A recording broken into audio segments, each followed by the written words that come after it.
We took it all. We brought them to our land. An endless night, ember hot and icy cold. The rage of the earth. We made this curse. Carved it in the blood on our backs. We did not see. We could not, but she did. And in the end... What will I become? Senua's Saga. Hellblade 2. Play it now with Game Pass.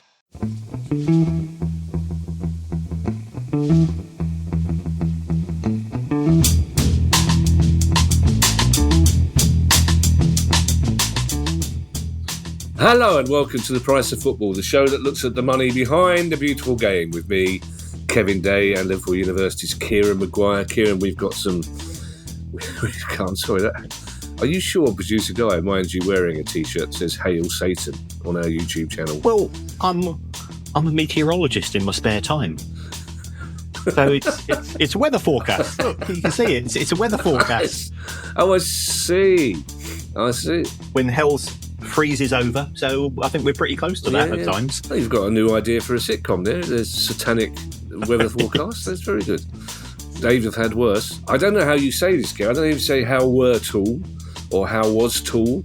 How was tall the other night? I see you moaning about the price you were expected to pay for a rebellious T-shirt. The gig was incredible. I mean, they're one of these sort of underground bands who have got a huge following.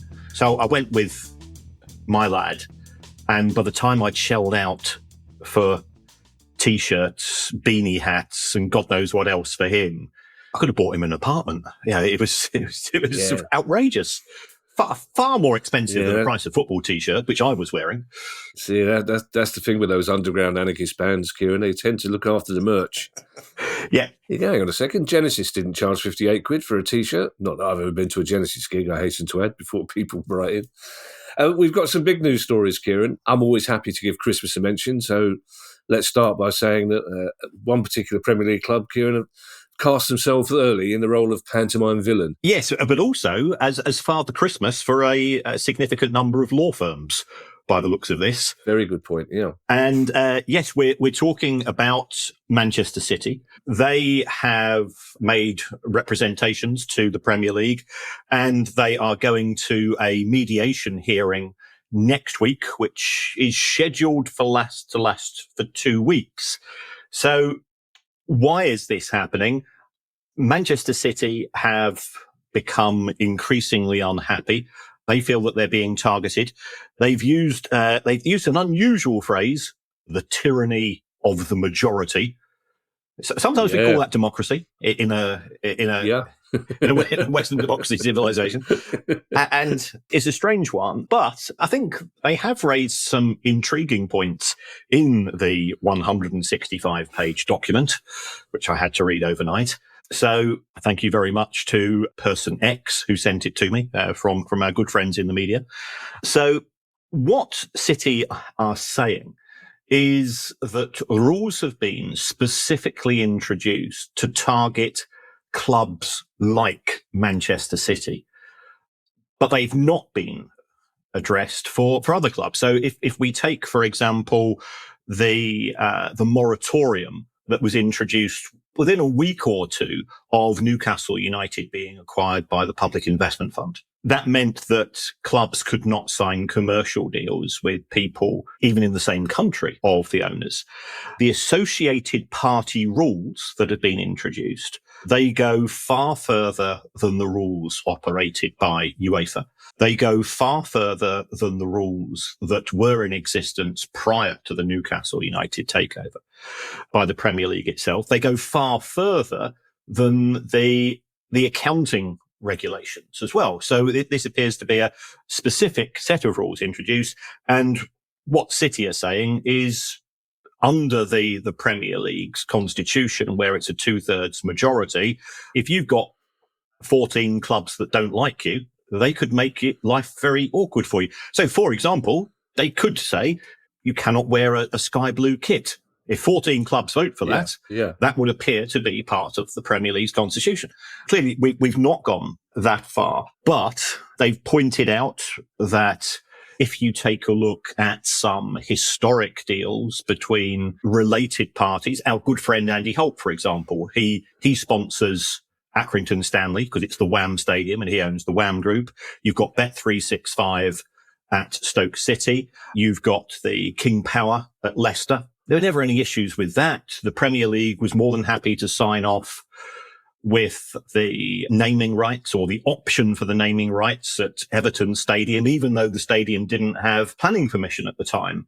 So it was happy to go along with Chelsea's unusual adoption of the amortization policy. Nothing was changed mid-season, but it was changed during the close season. And City's argument is that if you're going to change the rules in the Premier League, then everybody should know at the start of the season what the rules are for the whole season. If you go and change things halfway through, that seems unreasonable. So they are unhappy. City are the only club in the Premier League in favour of the independent regulator. And you might ask why that is. Well, there's an element of self-interest. I think they feel that because they, and to a certain extent, Newcastle are being targeted by factions within the Premier League who are there to try to preserve their own position, that City would actually get a better deal. They would get be treated in a more independent manner if we had a regulator. The two questions, Kieran. I mean, there's a lot to talk about around this issue, and we will do as it resolves itself. I mean, the related parties, associated party sponsorship, or however you want to describe it, was introduced after PAF took over Newcastle, if you like. So City are kind of collateral damage in this. But the questions that most people are asking is first of all, of the 115 charges against Man City from the Premier League, if City were to win this mediation in the next couple of weeks, how many of those 115 charges would then disappear? But the question most people are asking is, whatever the rights and wrongs of what City is supposed to have done on both these counts, why are we still nowhere near a hearing for the 115 charges against them? But this mediation is happening, it seems, 2 weeks after Man City have taken legal action against the Premier League. And there will be reasons, which I'm sure we're about to hear.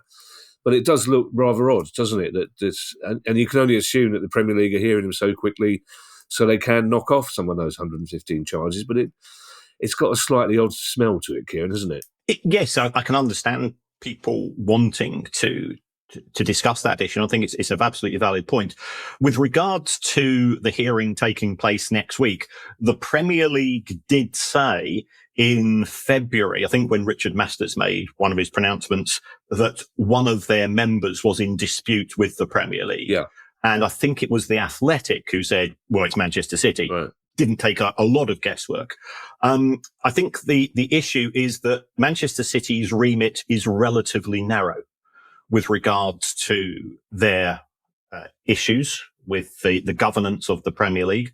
They argue that other clubs have benefited from legacy issues of being in the right place at the right time. So therefore, if you want a competitive Premier League, you've got to allow clubs to get investment from wherever they choose.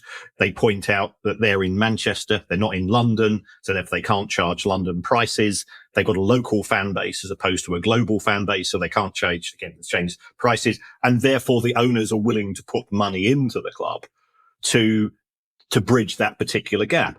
So it's an interesting asset. It's effectively saying to a certain extent that Manchester City are a trophy asset. And I don't think anybody denies that. Chelsea were a trophy asset for Roman Abramovich and nobody objected to him paying £1 million a year for a season ticket. Yeah. And if there's one person who is probably entitled to get a nod, to be let through the turnstiles for nothing, it was Roman Abramovich. But why one set of rules? So there's an element of whataboutery. There's a view that there is inconsistency within the Premier League. They're fully aware that other clubs have lobbied against Manchester City at times to the Premier League through either phone calls or emails or sort of collective sort of grumpy letters and so on. So that's the position. When it then comes to the 115 charges, I do think to a certain extent the Premier League shot itself in the foot. But the Premier League, if we go back to what happened last year, the first thing that Manchester City knew that it was going to receive charges was when an envelope was effectively given to the club at its own doors. City always say, well, hold on. You've been working with Nottingham Forest. You've been working with Everton for a long period of time, and they knew in advance that there were going to be charges. So why not us? But if you're going to give 115 charges, then you must be given the time to put together 115 defences. And that does take time. You can't expect lawyers who are in huge demand to drop everything and just work for Manchester City. So there's sort of a logistics, there's a timetabling issue. It looks now as if the hearing is going to be in the autumn and a verdict next spring, which is frustrating for fans of Manchester City, and it's frustrating for fans of clubs who don't like Manchester City as well. But that's the reason why the issue where Manchester City are effectively the prosecution is a relatively narrow remit, whereas the 115 charges is broader and deeper and so on. If Manchester City are successful, and I suspect that this is going to go to mediation. So are we going to have proper transparency in terms of the publication of the verdict? We'll have to wait and see. It's going to be one of those things where I suspect, a bit like the Super League recent adjudications, where both sides will be claiming victory. I don't think it will knock on the head any of the 115 charges, because what Manchester City are saying is that it's unhappy with the rules going forwards, whereas the 115 charges relates to the period 2009 to 2018. So that's a historic issue. So I think they are completely separate, and I can't see any of the 115 charges therefore being dropped, even if Manchester City is successful. Oh, that's interesting, because it's amazing how many armchair lawyers there are out there, Kieran, assuming that the only reason City have done this now is to be able to strike off some of those 115 charges. We are studiedly neutral on this show, Kieran, and I can understand why Man City are unhappy with some of the regulations, but for them to claim they're not a globally attractive club when they've just won the Premier League 4 times running, I think is slightly disingenuous. But obviously this is a story that will unfold quicker than the other Man City story, Kieran, so we look forward to seeing what happens. I wouldn't hold your breath for the transparency bit of that last answer you gave us, though. We don't tend to mention Watford much, Kieran, but when we do, it's normally interesting / amusing / baffling. They tend to trundle along, swapping players with their Italian club on like Panini stickers.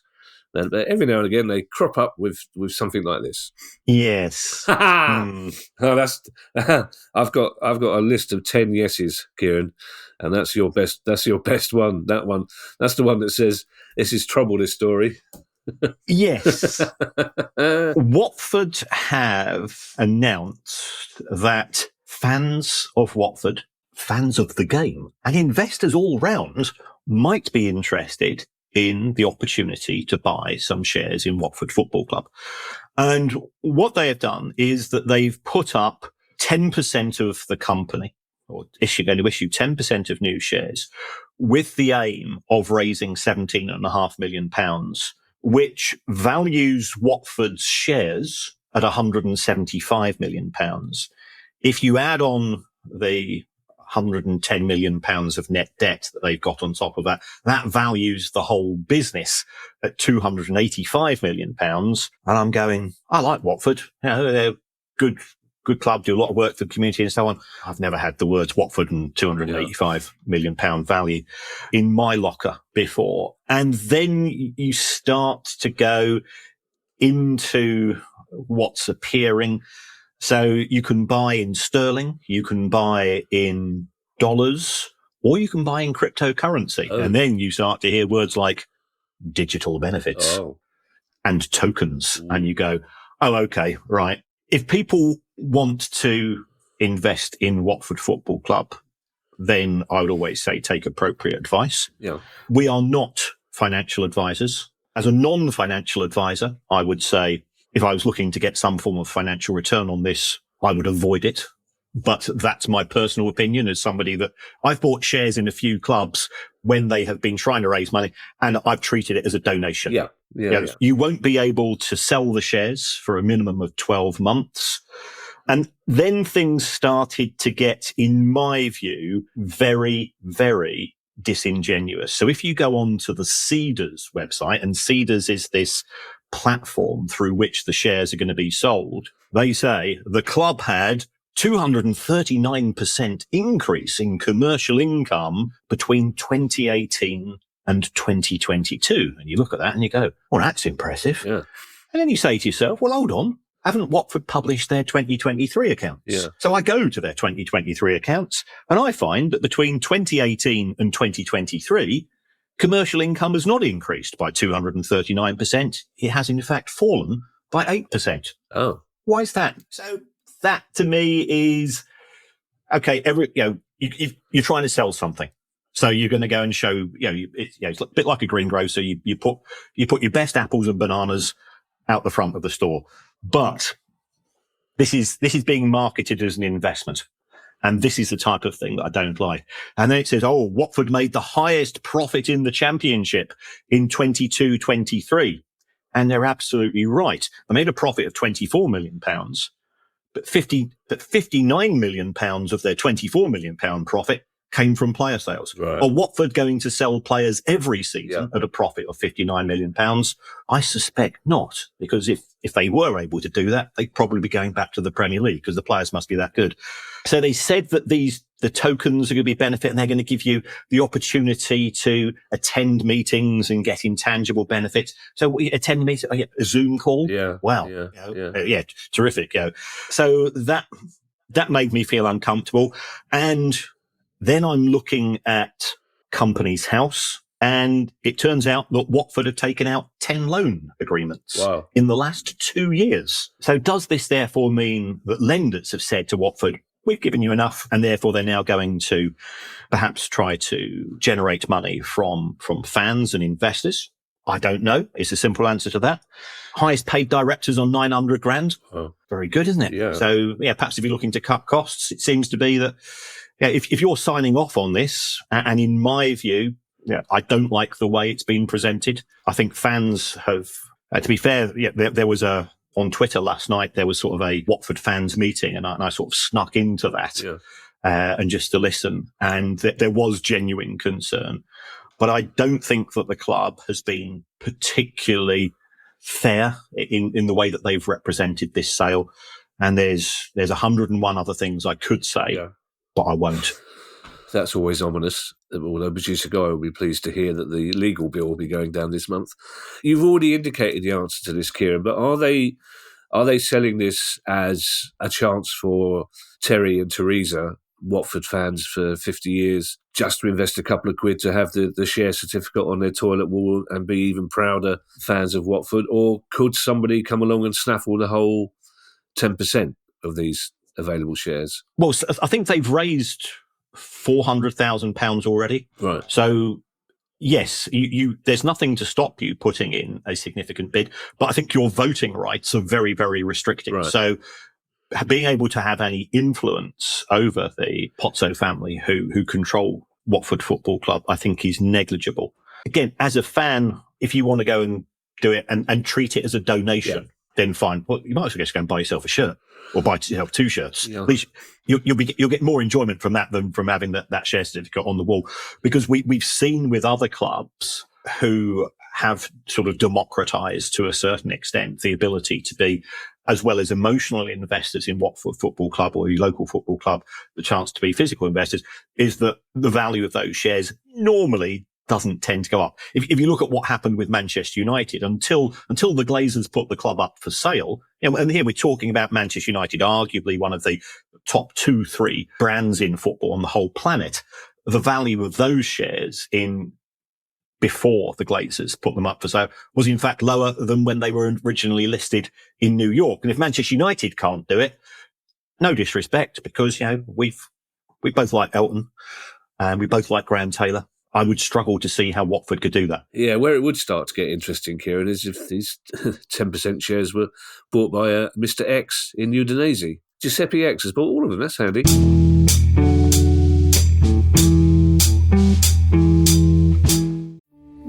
We took it all. We brought them to our land. An endless night, ember hot and icy cold. The rage of the earth. We made this curse. Carved it in the blood on our backs. We did not see. We could not, but she did. And in the end... What will I become? Senua's Saga. Hellblade 2. Play it now with Game Pass. Hi, I'm Steve Lemack, and every week I'm joined by Music Ally's Head of Insight, Stuart Dredge, on The Price of Music, the weekly podcast all about the money behind the music industry. In each episode, we discuss the very latest goings-on in the music business and dig into the finances behind the big stories. So whether you're a music lover who just wants to know more about what really goes on in the industry, or you're an aspiring musician, manager or label owner who wants some inside knowledge on how Spotify's financial model really works, or what the future holds for independent live music venues, this is a show for you. Subscribe to The Price of Music in your podcast app now. See you soon.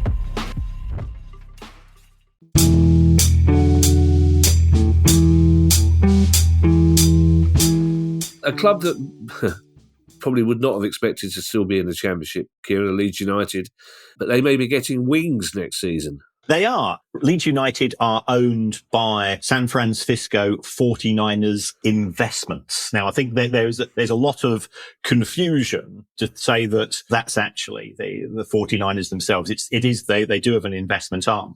And what we saw last week, and again, the disappointing thing is we've not really been given any detail, is that the 49ers have sold a minority stake in the club to Red Bull. So I think the first reaction of Leeds United fans was that if they're going to start calling us RB Leeds, there's going to be issues. And I think to be fair to Parag and the board of directors at Leeds, they've immediately come back and said, no, this is Leeds United. Leeds will now be sponsored on a front of shirt deal by Red Bull next season. And again, it goes back to what we've just been talking about with Manchester City. If you've got an owner or a part owner who is also a front of shirt sponsor, is that going to be at a fair market value? Yeah. I don't know. How do you work out fair value? I don't know. I know the Premier League are losing, I think they're using Nielsen consultants, but they've been doing that for years. They'll be under pressure as well from other clubs who might be clients. Yeah, there's the more you dive into these things, the messier they become. So it does look as if there's going to be some fresh capital for Leeds, which is good. I mean, I was never particularly worried about Leeds' finances over the course of the summer. Might they have to sell a player by the 30th of June? Yeah, possibly. Yeah. But that was probably more for cash flow reasons than PSR. So I don't think this can be seen anything other than a positive. Red Bull's got big pulling power. I was looking at Red Bull's accounts themselves, and I think I'm not pro or anti. You know, I've had to pick me up drink, especially when I'm driving home late at night, and they do work. I think it works out that for every £100 that Red Bull generate, they spend about £40 on marketing, which doesn't leave very much for the product itself. I'm saying no more than that. Yeah, I can't drink them. They make my tummy go funny. Although I did spend many years working on Nevermind the Buzzcocks, trying to prevent Mark Lamar from drinking them. He's trying, so he would have got free. I love Mark Lamar. He's great. 9 o'clock in the morning, lovely chap. 28 Red Bulls in. I need to get home now. Your instinct, Kieran, because there are a lot of Leeds fans worrying about this, but your instinct isn't that this is the initial salvo towards Red Bull trying to include Leeds as part of their multi-club ownership then? No, I don't think there's any indication of that. 49ers have been interested in Leeds for over a decade. So why come in, buy the club from Radrizzani and then sell it on unless they feel that they can flip it at a substantial profit? With Leeds having to spend an additional season in the Championship, which is probably what they hadn't budgeted for, I don't see that as being an issue. And would Red Bull be bad owners? No indication of that either. Yeah. The other clubs that they have within the Arsenal seem to be pottering along. So I'm fairly relaxed on this one. We talk a lot about broadcasting deals on this pod, Kieran, a lot. But we very rarely mention them in the same breath as the word freebie. But here we are, Kieran. This is probably a first for us, this story. It is, and it gives me the opportunity to use the word simulcast, which I always thought something to do with fishing. Go on, say it again. Simulcast. Oh, you thought it was... Otherwise, fishing with your mate and you go... You do that at the same time. But I was clearly wrong. I thought we were Bob Mortimer and Paul Whitehire's territory now. Yeah, for the purposes of the jury, Mr. Kieran Maguire did a motion indicating that he was casting a rod into a river there. So what has happened? And some of this, it's good news. It will mean that those people who have not yet found the ITV4 button on their remote will have to do a bit of ferreting around. The deal comes into place, and this is what I find very strange, in January 2025. Why not do it for the whole of the 24-25 season? That seems a bit odd. There's going to be 10 EFL matches broadcast on ITV as well as on Sky. There'll probably be championship matches, although ITV reserve the right to show a match from League One or League Two. Wrexham. How subtle. You're on fire this morning. And also the EFL Cup, the Carabao Cup, they'll be showing matches from every round, including the final. So there'll be one semi-final and the final. Hold on. Finley, all right? What happened there? Emma, his walker, has just turned up, and he saw her in the window, and in true TV dog style, decided to ruin the show by barking, which means another BAFTA opportunity is gone. I think my T-shirt probably sealed that particular deal right at the very start. Well, it all turned into rather a bizarre 1970s sitcom, Kieran, because your doorbell rang. Yes. Ali answered our front door, which was rather odd. And then Finley barked and Smudge ran out in the garden, and she can't have possibly heard the bar. So all it needed was Sid James digging up the lawn, and that would have been perfect. So this is the question we'll ask him is I need to pick up. I know you're saying this is good news for Sky. Why are we getting this freebie? Why is Sky handing ITV games to show us free to air? Well, Sky will be making some money from it. This will be a contract between those two parties. ITV want to increase the amount of space that they have for live sport. There is a market there that Sky doesn't reach because it's a subscription channel. And therefore, if they're going to pick up money from elsewhere, it gives more people the opportunity to see EFL matches, which I think is good for the EFL in terms of marketing itself. So everybody wins. It's really good news for the EFL Cup. I think there's one match in every round, one semi-final and the final on ITV. So again, it's increasing publicity for the EFL's tranche of product. Yeah, okay. This next sentence, Kieran, I mean, God knows I've read some depressing stories out on this, but any sentence that's got the word FIFA and collectibles is just one that makes the heart sink, doesn't it? Yes. FIFA have announced FIFA Plus collectibles. I've registered on the website, tried to make sense of it. Now, let's be honest, there is a generational thing here. I don't know what drops means. I think presumably it's when new collectibles become available. What appears to be the case is they are selling a digital version of iconic moments from FIFA World Cup history. And there's nothing wrong with that. But if I want to go and see an iconic moment, I go onto YouTube and say, let's take a look at the 1974 World Cup final between the Netherlands and Germany, West Germany as it was then.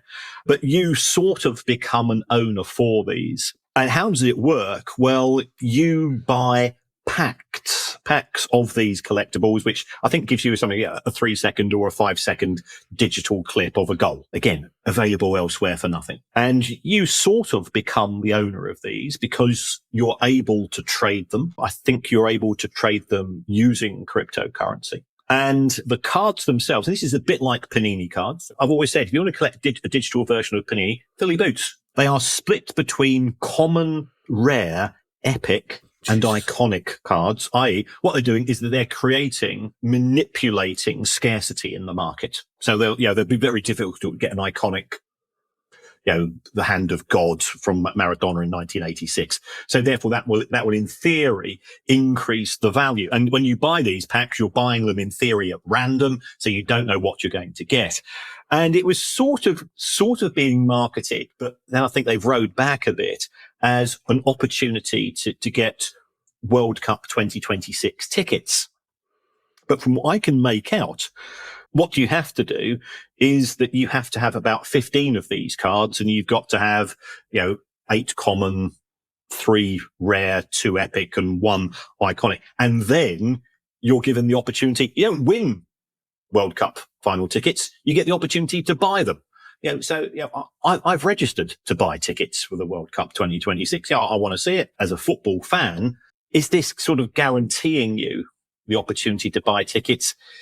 Yes, but I think you'd have to go and buy so many of these packs of digital cards that you'll be skinned, and you won't be able to afford to travel there. So it just looks like it's some horrible marketing NFT style product which FIFA have got their grubby hands on. Yeah, do you know the reason why it looks like that, Kieran? Because that's exactly what it is. It doesn't just look like it, it is it. And one of my questions is that the inevitable card of Gianni Infantino signing his contract, will that be common, rare, super duper, whatever? 1974 World Cup referee, Kieran, you remember who he was? Was it Jack Taylor? It was Jack Taylor, yeah. Who every time I look at referees today, I compare them to Jack Taylor, who looked like he should be smoking a pipe. And a man who refereed every game, it looked like he had his hand in his pocket, smoking a pipe, thinking about his gardening catalogue. And occasionally, Nobby Stars would clatter into somebody and go, I say, I better blow the whistle and wag my finger at Norbert. You don't have referees like that anymore. Anyway. Better news for Manchester City, Kieran, more positive news, and for Manchester United as well, when I'm not going to use the word UEFA caved in on here, Kieran, but the decision has been made about their potential conflict of interest being in the same European competition as sister clubs. That's right. Manchester City and Girona are fully owned and part-owned by the City Football Group, and Manchester United and Nice are part-owned by Ineos. So therefore, given that those two clubs are in the same UEFA competitions, Manchester City in the Champions League and Manchester United in the Europa League, that presented UEFA with a problem. We saw how they addressed that problem last year by requesting the owners of Manchester City and Brighton to sell their investments in other clubs. And they've said not quite the same to Manchester United and Manchester City clubs, who, if they do see their arse, might go off and say, actually, we've had second thoughts about Super League. So what they've done, they've effectively given the two clubs a 1-year exemption to sort themselves out and to set up what we refer to as a blind trust in terms of transactions, i.e. nobody from the formal boards of Manchester United and Nice can be involved in discussions, and you'll have to get non-executive directors involved if there's any transactions. What happens if the two clubs end up in the same group? We can only assume that they will say, come on, chaps, do the best. It's 90 minutes. And if a draw just so happens to allow both clubs to go through to the next round, I don't want to see any of that type of nonsense, because we're a blind trust and we wouldn't ever think about doing such a thing. Yeah, the two teams won't end up in the same group, Kieran. As my dear old dad used to say, all you have to do is warm one of the balls up. That'll make sure they don't get picked in the same group. I have to say, Kieran, if I was a Brighton fan, God forbid, I'd be a little bit less philosophical about the situation than you are, because the rules were the rules this time last season, and the rules ain't the rules this time this season, Kieran. I don't think anyone's surprised by it because, of course, of the global power that United and City hold, compared, as you always say, to clubs like Palace and Brighton. But it doesn't seem quite right to me, I have to say. Gerard Piqué, Kieran, always comes across as a very decent young man, so I'm quite saddened by this story, and I hope it ends up not to be true. Say it ain't so, Gerard. Right. Gerard Piqué is now under formal investigation from a Spanish court following a €40 million arrangement fee to negotiate, to act as sort of a go-between from the Spanish football authorities and Saudi Arabia, who are hosting the Spanish Super Cup. So it looks like Saudi are paying €400 million for the rights to do this. I'm not sure for how many years. And it came to pass that there has been leaked conversations between Gerard Piqué and our very good friend Luis Rubiales, the former former head of Spanish football, which have caused eyebrows to be raised. I think his successor, Rubiales' successor, has also been caught in this sort of broader issue. If it's a 10% arrangement fee, that to me, in its own right, doesn't seem excessive. So why the investigation? According to the judge who has formally put Piqué in investigation, is because there are elements or there is potential evidence of criminality. Now, what that criminality is, we don't know, but we'll find out in due course. So yeah, I always said Piqué was A, a brilliant footballer, and B, he just one of those people who looked effortlessly cool, which is a frustrating thing. Oh, Kieran, you're effortlessly cool just in a slightly different way. There are more than one way of being cool, Kieran. I mean, I imagine when you were bouncing up and down at the back of the tool gig, people would have been looking around again. Who's that? Who's that in the Price of Football t-shirt? Why has he got no tattoos? Because yeah, good point, Kieran. Get yourself a tattoo. Should we get a Price of Football tattoo with, or get producer guy's face tattooed on our face? Yes. That would confuse things, wouldn't it? We end, Kieran, with 4 stories from the lower leagues of English football. And God forbid I'm wrong here. You know, I'm reluctant to be positive about, but I think 3 out of 4 of these stories might actually be considered as good news. So I'm looking forward to the quality of the yes I get from you when I throw these at you. And the first one is Burton Albion, who have taken over by quite a high-profile Scandinavian consortium.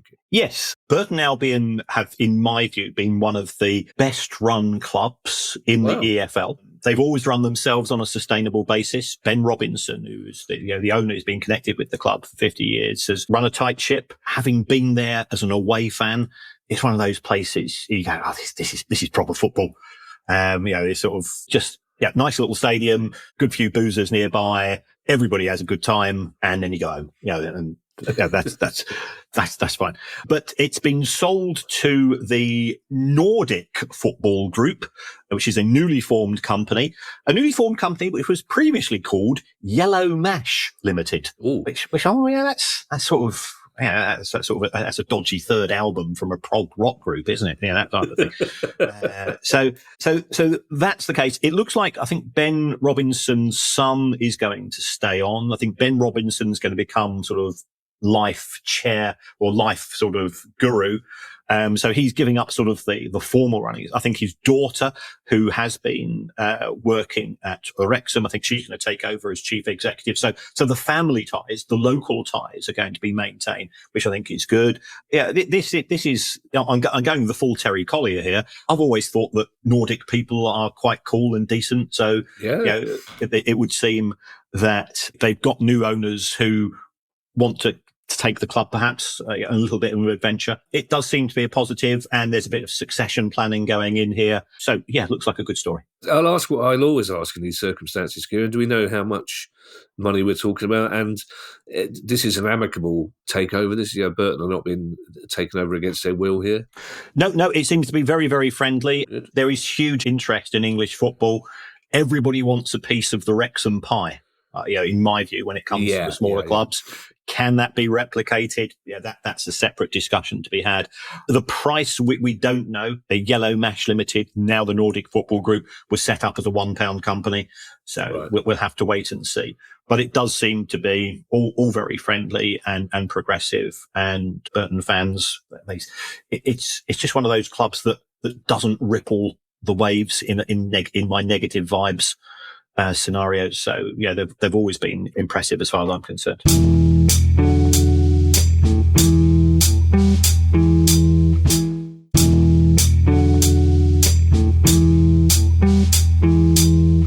It doesn't seem that long ago, Kieran, since each week we were announcing that Torquay seemed to be going into administration.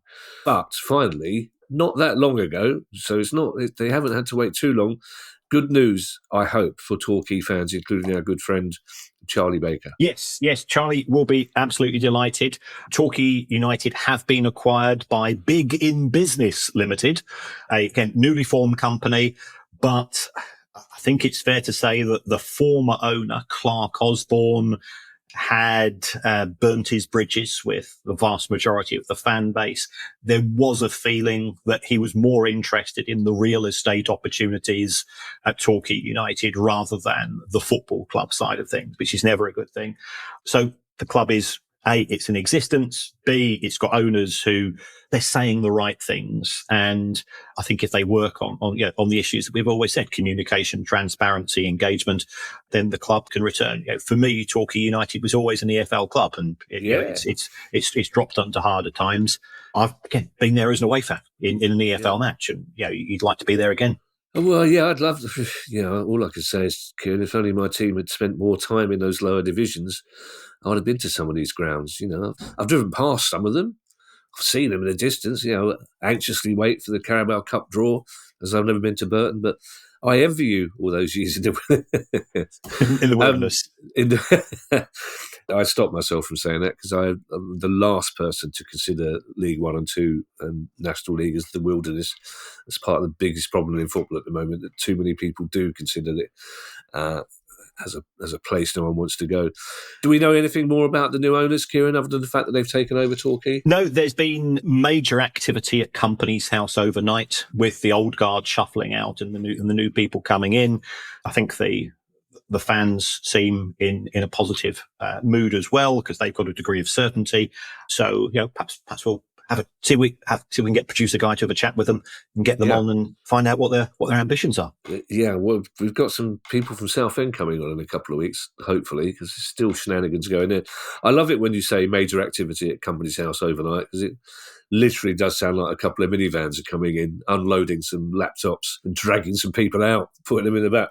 I said that 3 of the 4 stories, Kieran, were hopefully good news. 2 out of 4 so far ain't bad, but number 3, I can't put a positive spin on this story from Morecambe. Yes, it has improved since we started to research this. So the Morecambe owner, Jason Whittingham of Bond Group, he's been conspicuous by his absence, A, financially, and B, in terms of engagement. And there had been a number of meetings which had been organised and arranged between the Shrimps Trust and Jason Whittingham, and he just pull out. He finds an excuse, it get delayed and delayed. So I think the last thing that went out on start of the weekend was that he pulled out yet again. But my understanding from the Secret Shrimp is that a meeting was held on Monday. There were a number of written questions that were put to him, to which he's provided written answers. He's saying that the guy who was trying to buy the club from Solihull, the 21-year-old energy drinks magnate, has put money in, but I don't think that deal's not going ahead. I think he would spectacularly fail the owners and directors test, in my view. So at least there is a dialogue taking place. The club has also now appointed a manager, although he's only got 5 players to manage at present, because with players leaving contract, players going back to their parent clubs and so on, there was very little left. So it's a nudge in the right direction, but there's still huge issues to overcome. Clearly, Whittingham wants to find a new owner. Why is that dragging on? Comes down to price. And the concern is that he was connected with Worcester Warriors, which went out of business as a rugby club. His previous co-owner was a person who is I think is banned from working in the legal profession due to issues. And I don't want to sound too harsh. Look, I'm a chartered accountant. I abide by the rules of my profession. It's quite rare that somebody goes so far beyond the rules that your own profession says we don't want anything to do with you. So you can't always pick a good partner to work with. Sometimes we're all fooled by other people, but they've not carried themselves with a great deal of dignity in terms of both Morecambe Football Club and the rugby club. We have, Kieran, a potential double shrimp event coming up, which is a phrase you don't often get to use. I mean, Richard Osman's never got to say that, but he can compensate himself by being a millionaire. But there you are. There's a double shrimp event because we're hoping to talk to somebody from a Morecambe fans group next week and then somebody from Southend the week after that. Our last story, Kieran, again, let's hope this is a positive story and it's not far from Morecambe. It's Fleetwood Town and a new owner. Yes. Oh, shit. Oh, Okay. yeah. This Okay. is Fleetwood Town were owned by convicted fraudster Andy Pilley, Yeah. who is currently doing a 13-year term for misrepresentation, mis-selling of energy contracts. A lot of people lost a lot of money on the back of that. And to be fair, and I'm trying to be as even-handed as I can here, Fleetwood Town had 7 promotions under Andy Pilley, and they lost £25 million in the process. Where that £25 million ultimately came from is open to question. It came from the holding company, and the holding company happened to own some energy companies as well. So, clearly there's an issue. He can't run a football club from indoors. So the club was delighted to announce that a new owner has come, and it is Jamie Pilley, son of convicted fraudster Andy Pilley. And you go, well, hold on, you're not responsible for the crimes of your father or your son. Yeah, and we have to acknowledge this. Or Uncle Terry. Or Uncle Terry, exactly, yes. Yeah. Yes, associated parties. Yeah. And then you start to do a bit of digging into Jamie Pilley. And it turns out that he was on a 6-year watch from Lancashire Police, who applied for a football banning order in respect of young James. This finally crystallised after a couple of events. First of all, he was watching England match, and he threw a bottle at a policeman. Now, he said he did this in anger. Oh, okay. Oh, fair enough. I sometimes think that police can be a bit heavy-handed with football fans. The vast majority of the times, they've been absolutely great. I'm not the biggest fan of the Met in the way they conduct themselves at all times, but they've got a job to do. I've never felt the need to throw a bottle at them, and sometimes I've been angry. Sometimes I might, a waspish comment could be muttered from my lips. I'd never swear at an officer. Something a bit cranky might be muttered. Also, Kieran, I mean, this is not something to bother Nick DeMarco with. I'm sure we can find a lawyer lower down the scale. But if I'd been accused of throwing a bottle at a policeman, I think the last thing I would say was, I was really angry. I'd go for, it was an accident. I was throwing it at somebody else. I wouldn't, in anger, that's not mitigating circumstances, Kieran, is it? Yeah. Isn't that making it worse? Yeah. He did say it was a mistake as well. Oh, good. Oh, fine. Oh, great. That's fine. Okay. Not guilty, Your Honour. Yeah. I'll contact Uncle Terry and say, that 3 years you did in Wandsworth in 1974, if you said it'd been a mistake, you might be let off.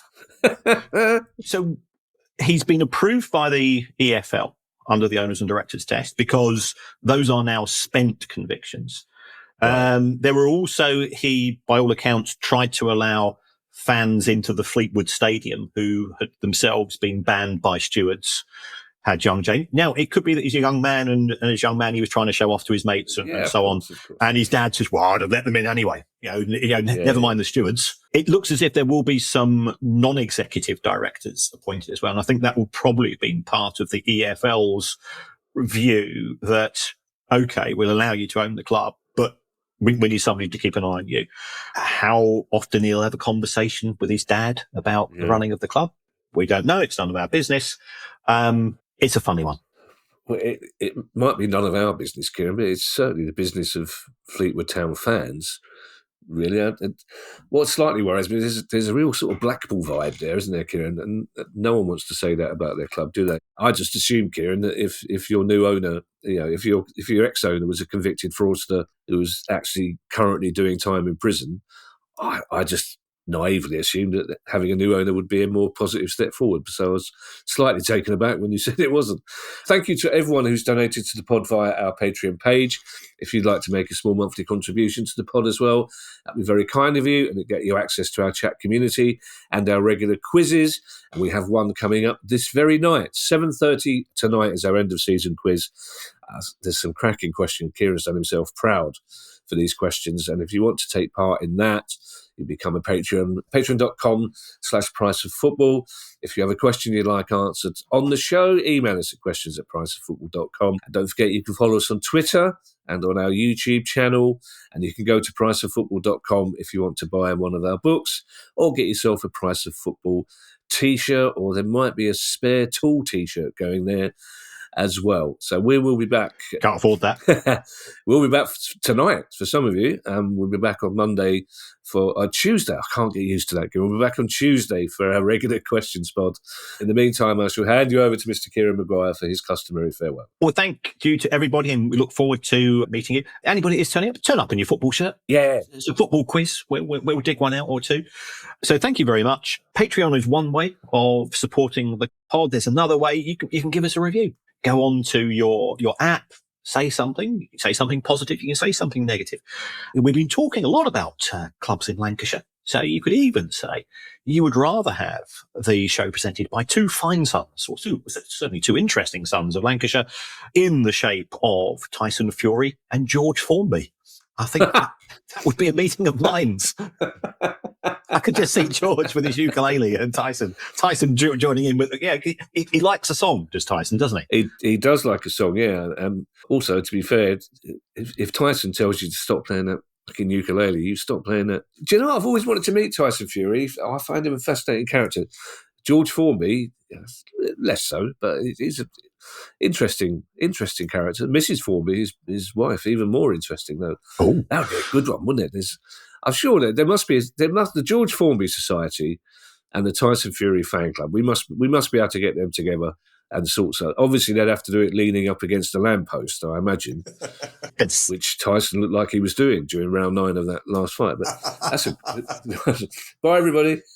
Bye. The price of football.